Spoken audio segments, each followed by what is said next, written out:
Hey, Roger Federer.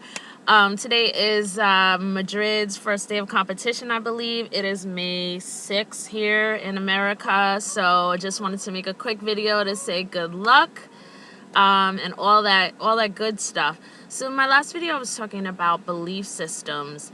And I didn't have time to be really clear about belief systems, but this is what I think. And I wonder, Roger Federer, like, what is your day like? You spend a lot of time working out and being fit and making sure that you're in shape and making sure that you're healthy for each tournament.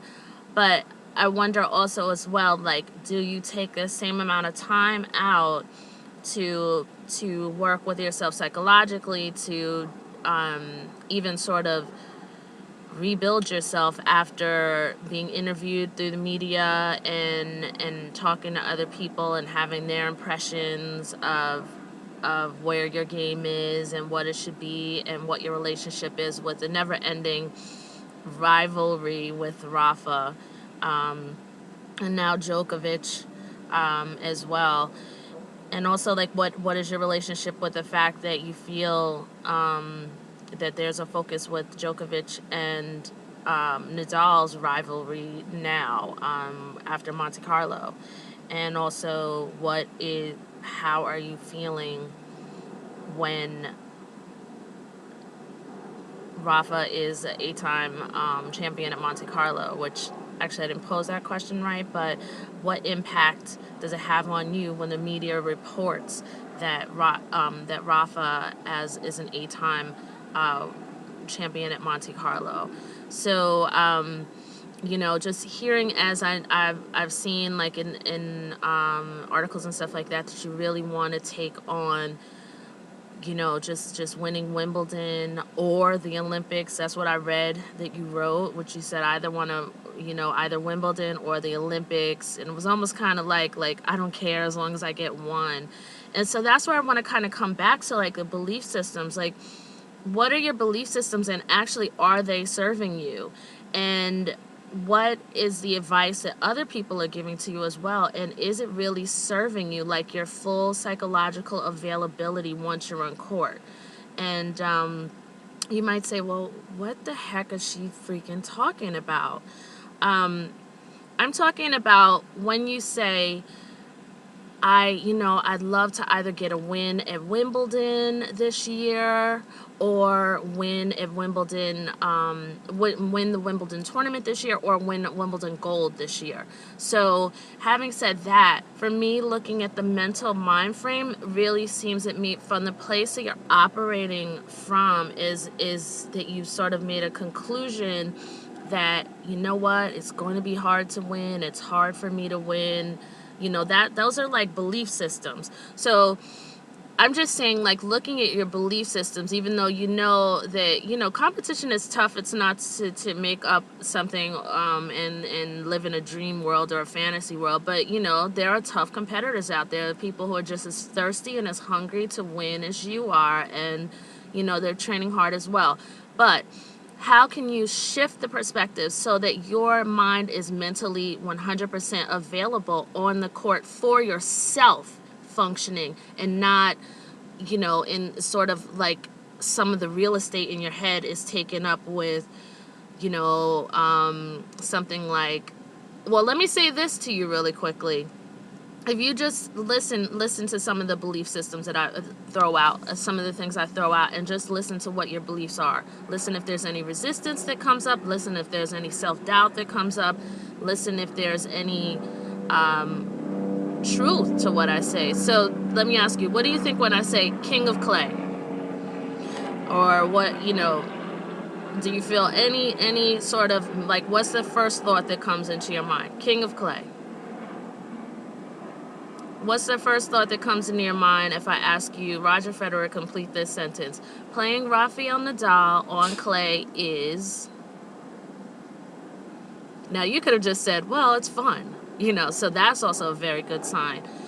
So looking at what your belief systems are, like, thinking, like, okay, Rafa, you know, they call him the king of clay, and I believe that most of his victories against you have been on clay. So can you look into that data as well and say, you know what, Rafa has a lot of victories against me, but most of them are on clay, you know, and I have a lot of victories against Rafa as well.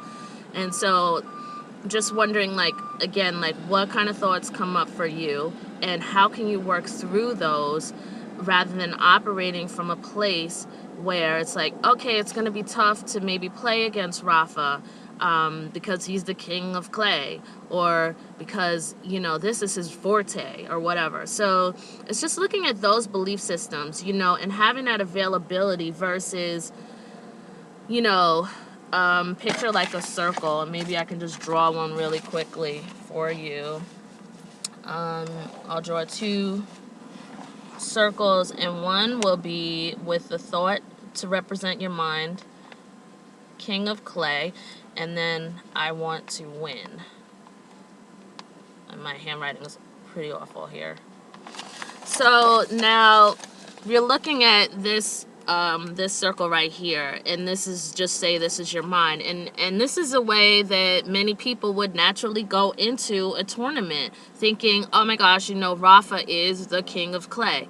And it's not to say the whole tournament is about Rafa, but it's just a really good example, and it's a particularly useful example to you because it's like the media just imposed so much mental pressure on you, and this is my own opinion, but it's also an opinion based on the way that the responses that I've seen you say over the years, that you know, it's like if you aren't beating Rafa, then you taking the French Open in 2010 wasn't the biggest deal. Whereas, yes, it was, because you did your job to make it to the finals. Rafa was in the same tournament, and he should have done his job and made it to the finals, but he didn't.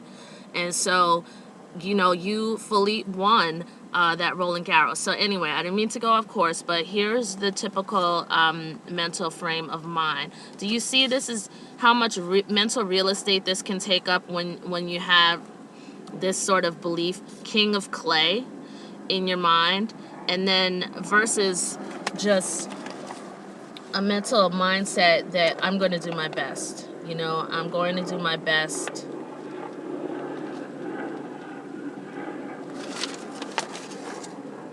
And I really kind of can't see this, and I'm sorry about my my handwriting, but there's a difference. Like, the body starts to operate differently when you're thinking king of clay, or, oh, this is going to be a tough match. You know, this is really Rafa's forte. And it's like, at the same time, Roger, I want to challenge you, you know, because I saw in Hit for Haiti, like, I saw a Hit for Haiti, like, just this year. And at one point, Kim Kleisters asked you, like, okay, so you play Rafa all the time. Come on, how should I serve to him? And I don't know, you said something like, oh, well, first Rafa hits to my backhand, then I hit back to him and he hits to my forehand or whatever. And I was like, are you kidding me? You know how this man hits to you. So it's really funny, like, I think for you, just going back to what you really want, you know, in this 2012 athletic year, like what you want at Wimbledon, what you want at the Olympics this year, you know, and just really looking at some of the things that you already know, which is how Rafa plays to you. To me, it's like, you know how this guy plays to you. Like, what is he willing to do? What is he comfortable with doing? What is he not comfortable with doing? You know, just as much as he knows you, you know him. You know, and you know, just as you could read people like Roddick, I know, you know, Roddick serve used to read a lot, and you could sort of read Djokovic, you know, I mean, I could read Djokovic, like, I know after a while, even though Djokovic has improved his stamina and everything, that he doesn't really, you know, if you really push him physically, he doesn't really like to go there. He starts to crumble and break down. Like, if his physique is, if his fitness is challenged, then, I mean, his mental game starts breaking down. And you could kind of even see that in Miami against, when he was playing against Murray. But too bad Murray's struggling with his own mental issues, you know, like his own belief in himself to be able to take a title that, you know, Djokovic was still able to pull that out. So I'm just saying, like, getting back to you, What is your belief system? How much real estate is it taking over in your mind? And how can you shift your perspective? So playing against Rafa is what to you? Is it hard? I mean, I would say that I believe that you think playing against Rafa is hard and playing to win against Rafa is hard. Just based on all of comments and different things like that. And sometimes even the way that you play on the court, sometimes some of your decisions you could see.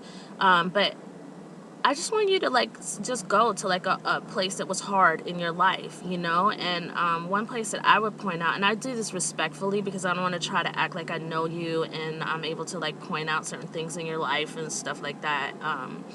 So I do this respectfully, and I just think of another time that I personally know of in your life. I believe when you were 13 and when, as a young child, this 13-year-old Roger Federer made a decision I love tennis and I love tennis so much and I'm going to travel to a different part of Switzerland to learn how to play tennis because I really want to be serious about it.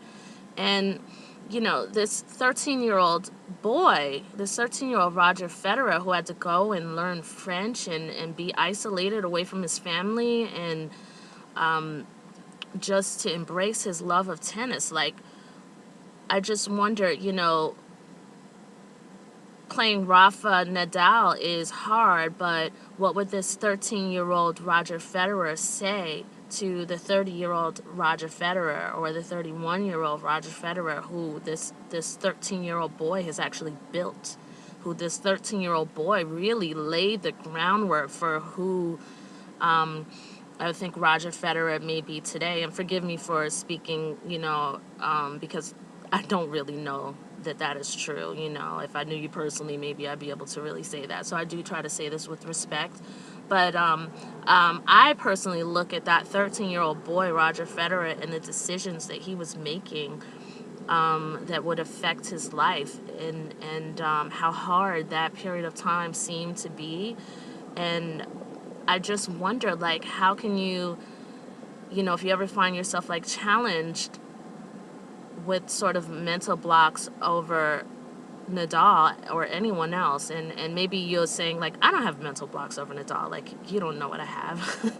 So, just notice any resistance that's coming up, to what I'm saying. If you're getting resistance or feeling doubt or even agreement or maybe even annoyance, just notice, what's coming up. But the whole point is just to talk about it and be able to just, again, know, are you putting in enough time with your mental fitness as you are with your physical fitness, And so this 13-year-old boy, jumping back to that, he is going through a lot of things in his day and time. And I just wonder, how can you get back to that sense of purity, that pure drive of the 13-year-old boy sitting on a train alone, traveling, to the the Francophone speaking part of Switzerland.